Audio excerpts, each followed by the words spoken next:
haters talking about.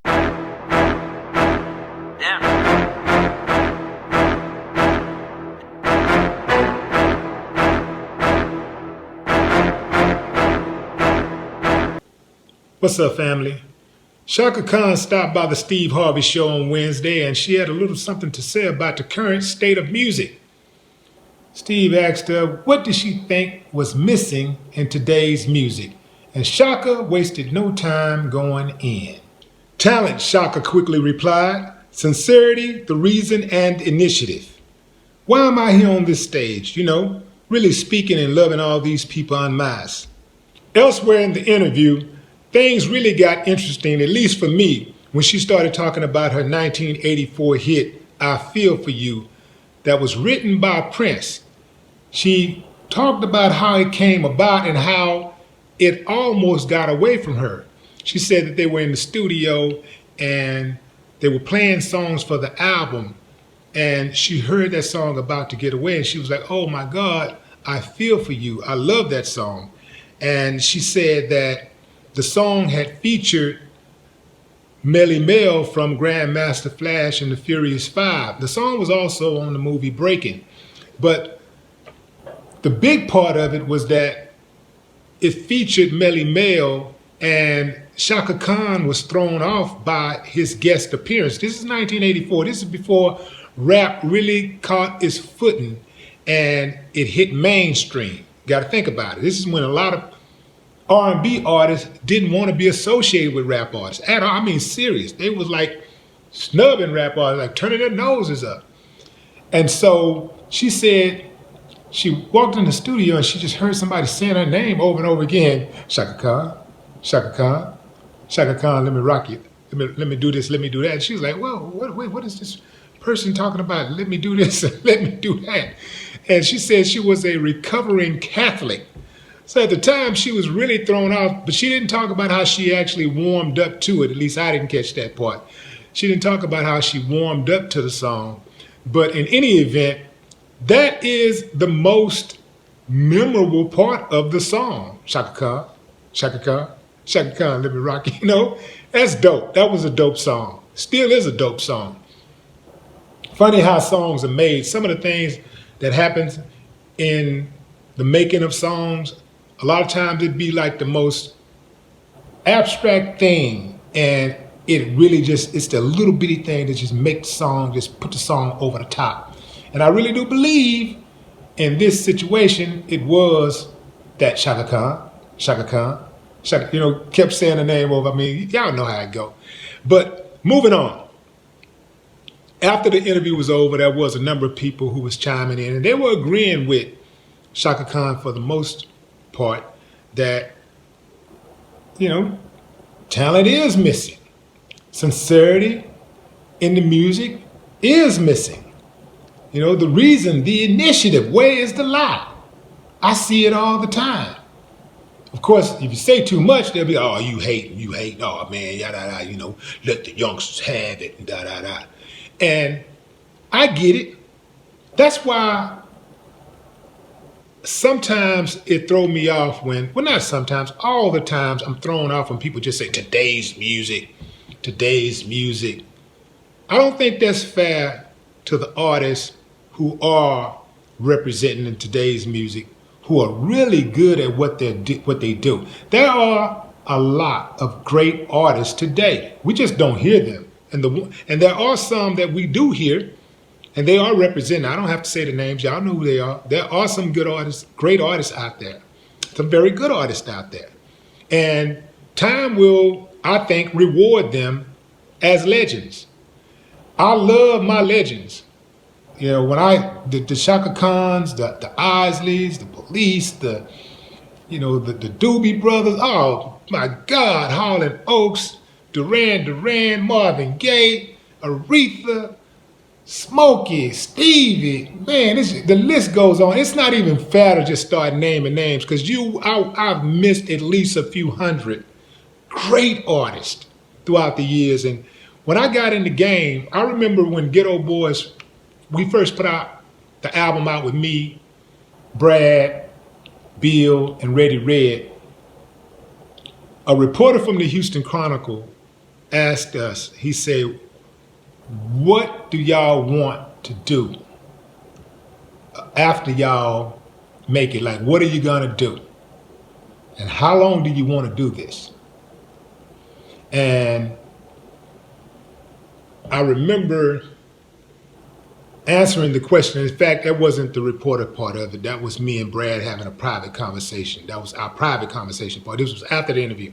So me and Brad is having a conversation, and I was like, and Brad was like, man, I just want to do this thing, man, and for a few years or whatever. And I was like, man, I want to be in the game 20 years. Because at the time, I was looking at the R&B and the rock artists and the blues artists who had been in the game for years. And there was no precedent for the hip hop. Hip hop was only like around 10 years old when we hit.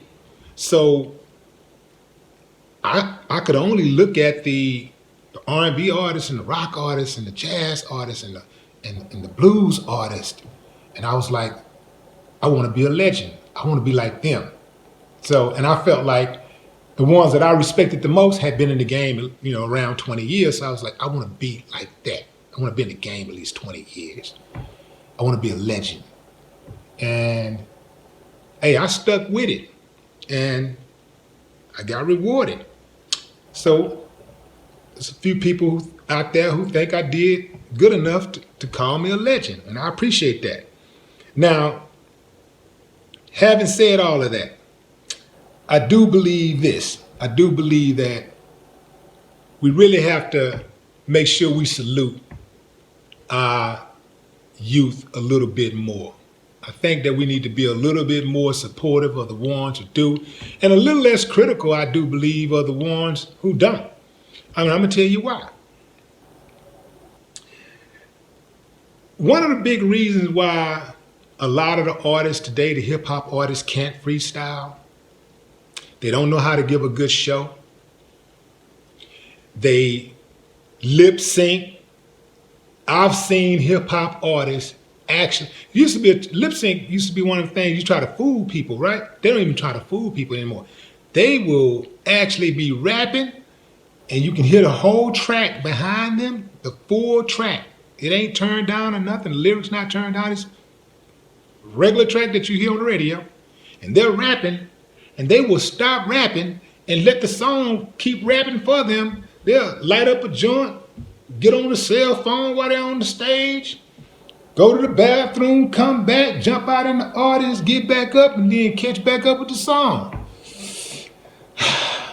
We got to put an end to that shit, man. That ain't hip hop. That ain't performing. That ain't nothing. That ain't no kind of music there, man. That's bad, man. That's real bad. The artist is only going to do what the audience allow them to do. At the end of the day, it is the artists the audience who have the power, the customers, the fans. The fans have all the power. We talk about what the radio playing. Most people don't even listen to radio anymore. Everybody got their own playlist and stuff. People finding music on the internet. So the fans got the power. They've taken the power from the radio. The fans have all the power, and they've always had all the power.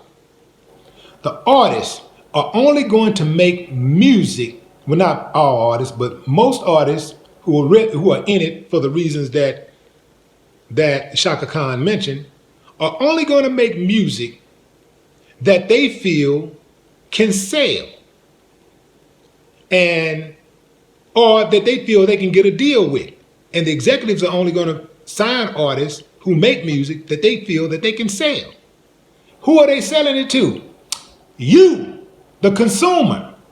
And if you, the consumer, continues to gobble it up, you can complain all you want. But if you're spending your money on this music that you consider to be trash, then it's only going to get worse. Because anybody's going to look at that and say, man, I can do that. And that's what's happening. You got a whole lot of I can do that rappers out there.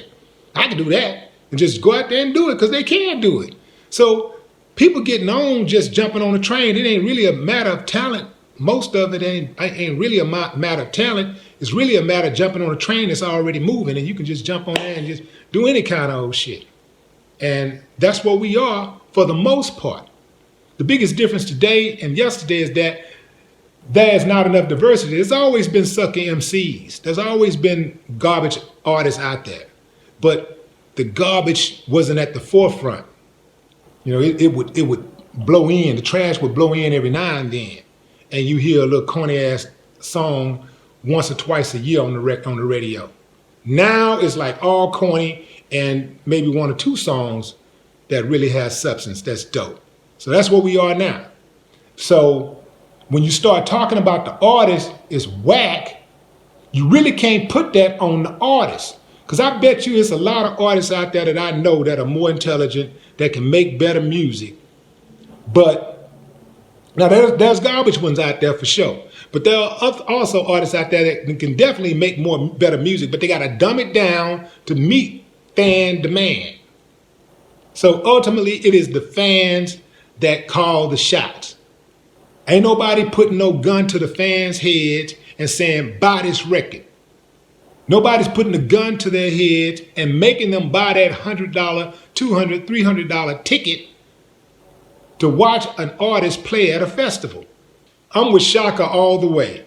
But I think she should have also called out the fans, because if any particular artist is whack, any fans that he have is whacker. No more talk. What the haters talking about? Yeah.